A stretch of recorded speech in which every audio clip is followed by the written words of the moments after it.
So your homework on this section is going to be from chapter 4, page 202, number 1 through 31 odd. So the first things that you'll encounter there are things like we just recently did. It's about the mean value theorem, right? Mean value theorem, find the point on the interval. This is finding a secant line. That's the line from the initial point to the end point of the interval. You could do that using the point slope form of the line. We have here some word questions that really refer to the mean value theorem. You'll have to think about how that works. And then we have things like this where it says use analytic methods to find the local extrema, the intervals on which the function is increasing, and the intervals around on which the function is decreasing. So we like that it says the local extrema. So that means we can find the extrema. We don't have to worry about whether they're local or absolute, because all absolute extrema are also local. All right. So what are we going to do with this?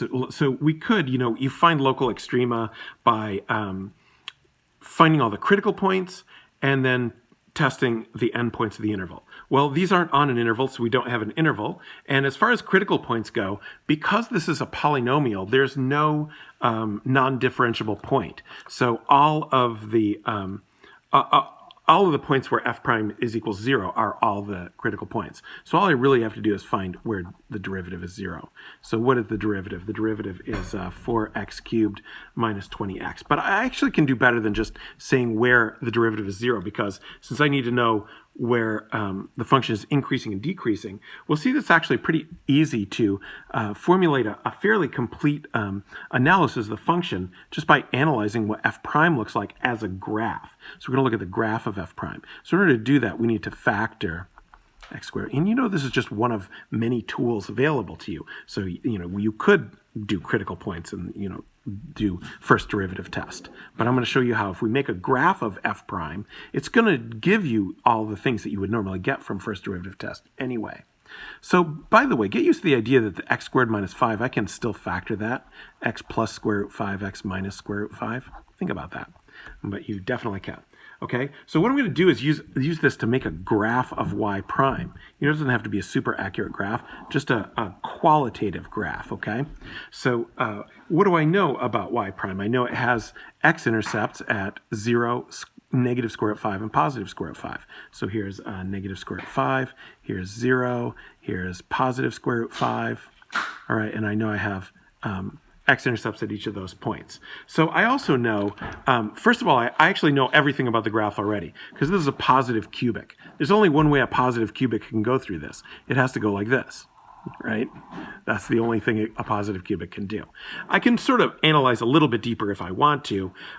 Here are all the multiplicities of the x-intercepts. They're all 1, so they're all odd multiplicities, so the graph passes through the x-axis at each of those points.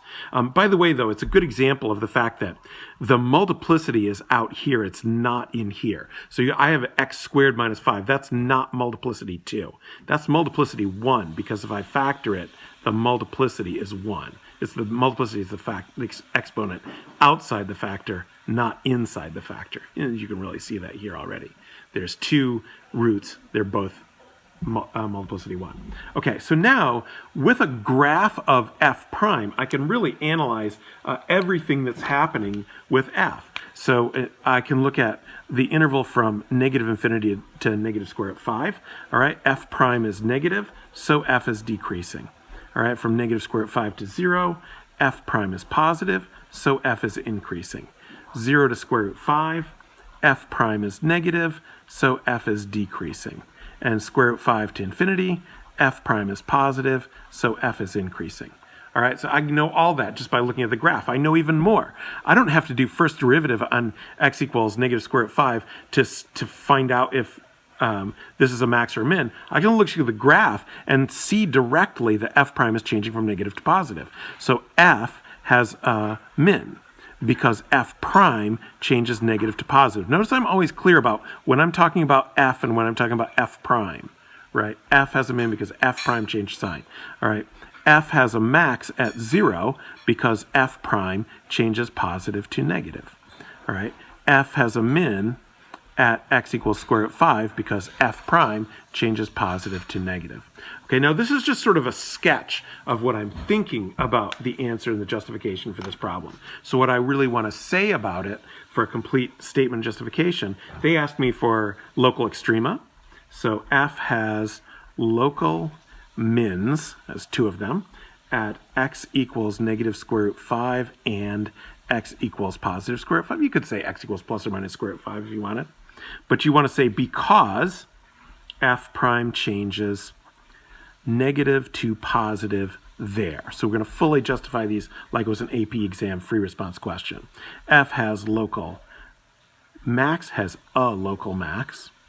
F has a local max at x equals 0 because f prime changes positive to negative there, right? I have to localize where it changed positive to negative there, the place I was just talking about. It's not changing everywhere. All right, then I can say the other part of the question, part B, right? This is part A of the question. Part B of the question says, where's the function increasing, decreasing? F is increasing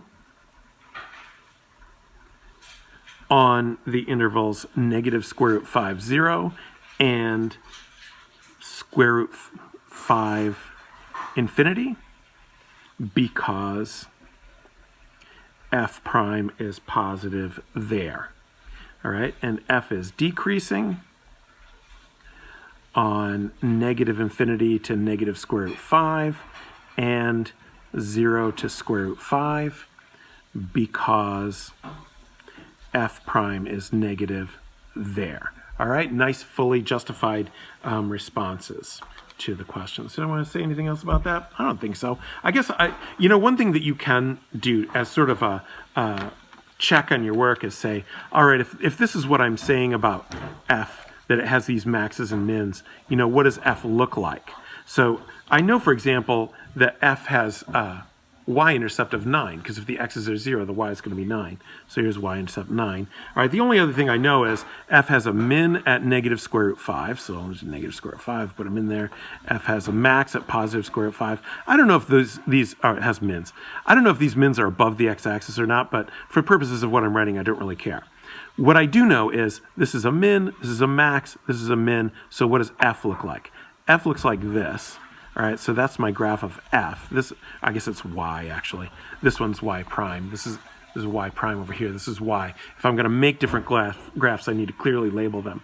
And then what I can do is sort of look at this and say, does this agree with what I'm seeing about this function?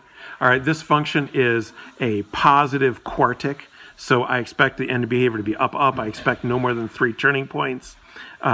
This is an even function. All the powers of x are even, so I expect it to be symmetrical with respect to the y-axis. It is, regardless of where these roots are. All right? So what I get as a graph of f, looking at my graph of f prime, accords with what I knew about f. All right, so there you go. That's how you're going to answer number 15 through 27, really.